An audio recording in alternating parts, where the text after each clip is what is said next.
today, and for this school year, particularly this quarter, the Department of Education launches ARAL program.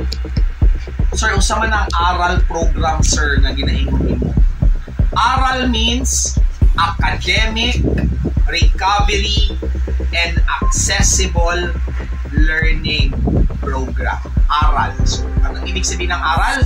Academic Recovery and Accessible Learning Program. That's ARAL program. So, the Department of Education launched the ARAL program, which aims para saan itong ARAL program na ito? It is to address the country's learning crisis and strengthen the foundational skill of Filipino learners.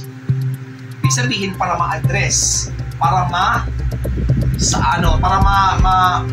matapangan ang krisis sa learning sa mga estudyante, lalo-lalo na sa mga Filipino students.